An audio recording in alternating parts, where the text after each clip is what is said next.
এই কই তুমি কখন থেকে ডাকতেছি কথা কানে যায় না? যা বলার এখানে এসে বলো। উকিল আদালতে যায়, আদালত উকিলের কাছে যায় না। আচ্ছা ঠিক আছে, দরজা লাগাতে আমি চলে গেলাম। এখন আবার তুমি কোথায় যাচ্ছ? তুমিই তো বললা আমি উকিল, অন্য আদালতে যাচ্ছি। কি ব্যাপার আম্মাজান, জরুরি খবর দিয়েছেন? আজকেও অনলাইনে নতুন কিছু শিখবেন নাকি? না জামাই, তুমি এক কাজ করো, তোমার অ্যাকাউন্ট থেকে এই নাম্বারে 50,000 টাকা পাঠাই দাও তো, আমি তোমারে বুঝ করে দিচ্ছি। কয়দিন আগে না আপনার অনলাইনে টাকা ট্রান্সফার করা শিখাইলাম, এর ভিতর ভুলে গেছেন? এই নেন পাঠাই দিছি। আরে জামাই, ভুলি নাই, শিখানোর সময় 50,000 টাকা আমার অ্যাকাউন্ট থেকে তোমার অ্যাকাউন্টে নিছিলা, সেটাই এখন বুঝ করে দিলাম। বেবি তাড়াতাড়ি রেডি হও না, আজকে তোমার সাথে কয়েকটা ভিডিও বানাবো। তোমার সাথে আর ভিডিও বানাবো না, মানুষ বাজে মন্তব্য করে, বান্দরের গলায় মুক্তার মালা। কে কি মন্তব্য করলো তাতে আমার কিছু যায় আসে না, তুমি তাড়াতাড়ি রেডি হও তো। তোমার কিছু আসে যায় না ঠিক আছে, কিন্তু আমার আসে যায়। কেউ তোমারে বান্দর বলুক, এটা আমি সহ্য করতে পারি না। মেয়ের বিদায়ের সময় বাবা মা কান্না করে আর তুমি হাসতেছো, তোমার লজ্জা করে না? তোমার মনে আছে মেয়ে যখন ছোট ছিল তখন তুমি আমাকে বলছিলা মেয়ে না থাকলে তুমি আমার সংসার করতে না? ভুলে নাই, মনে আছে তো, কি হইছে? আজ সেই দিনটা আসছে। এত খুশি হয়ে লাভ নাই, তুমি আবার বাবা হচ্ছো। Bye bye, tata. ডাক্তার, আমারে যদি ভালো করতে পারেন তাহলে চিকিৎসা করেন, তা না হলে অন্য কোথাও যাব। আরে কি বলেন, আমি হলাম সেই ডাক্তার, এখনো গোরস্থানের পাশ দিয়ে গেলে লাশ উঠে সালাম দেয়। বলেন কি? তা সালাম দিয়ে কি জিজ্ঞেস করে? এখন তো মরে গেছে, এখন তো বলেন আমার কি রোগ হয়েছিল।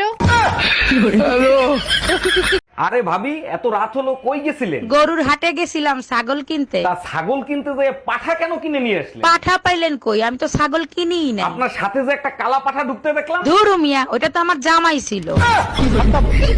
এই শুনছো, গরম চলে আসছে, আমি একটু মার্কেটে গেলাম, পাতলা কাপড় চোপড় কিনতে হবে। আচ্ছা শোনো, আলমারির ডয়ারে 2 লাখ টাকা আছে, টাকা 2 লাখ ব্যাংকে জমা করে দিয়ে এসো। আচ্ছা, ওই 2 লাখ টাকা নিয়ে যদি আমি পলায় চলে যাই তাহলে তুমি কি করবা? যদি পলায়ে চলে যাও তাহলে এক কাজ করো, সেকেন্ড ডয়ারে আরো 2 লাখ আছে, ওই 2 লাখও নিয়ে যাও। আসেন ম্যাডাম, তাজা তাজা ফল আছে, নিয়ে যান। আম নিবো, কোন আম ভালো মিষ্টি হবে সেটা দেন। তাইলে ল্যাংড়া আম নিয়ে যান, ভালো মিষ্টি হবে, 120 টাকা কেজি। একটু কমায় নেন, ল্যাংড়া আমের চিকিৎসা তো করতে হবে তাই না? আসেন ম্যাডাম, তাজা তাজা ফল আছে, নিয়ে যান। আম নিবো, কোন আম ভালো মিষ্টি হবে সেটা দেন। তাইলে ল্যাংড়া আম নিয়ে যান, ভালো মিষ্টি হবে, 120 টাকা কেজি। একটু কমায় নেন, ল্যাংড়া আমের চিকিৎসা তো করতে হবে তাই না? কি ব্যাপার অরুণ ভাই, একা একা বসে কি চিন্তা করতেছেন? শরীর ভালো তো? ভাবি শরীর ভালো, মনটা ভালো না, কি করি বলেন তো? যার জন্য মন খারাপ হয়েছে তার সাথে কথা বলেন, দেখবেন মন ঠিক হয়ে যাবে। কথা বলেও কোনো কাজ হচ্ছে না, ভাবিদের দেখলে নিজেকে কন্ট্রোল করতে পারি না, ভাবতেছি একটা ডাক্তার দেখাবো।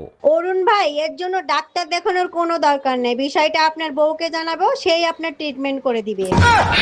অরুণ ভাই, আপনি বাজারে গেলে আমার জন্য একটা পাকা কাঁঠাল কিনে আইনেন তো। জি ভাবি, অবশ্যই এনে দেবো। তা কাঁঠাল ছোট আনবো না বড় আনবো? ছোট হোক বড় হোক সমস্যা নাই, বিচি যেন বড় হয়। তাইলে এক কাজ করি, গরুর হাটে চলে যাই, ওখানে বড় বড় বিচি পাওয়া যায়। আচ্ছা তোমার সমস্যাটা কি? সবসময় দেখি টেনশন নিয়ে থাকো, কিসের টেনশন করো আমারে বলো তো? টেনশন না করে উপায় আছে? একদিন তো সবাইরই মরে যেতে হবে তাই না? এতে টেনশন নিয়ে আর কি আছে? যার জন্ম আছে তার মৃত্যুও হবে। একবার চিন্তা করো, সবার শেষে যে মারা যাবে তাকে গোরস্থানে নিয়ে যাবে কে?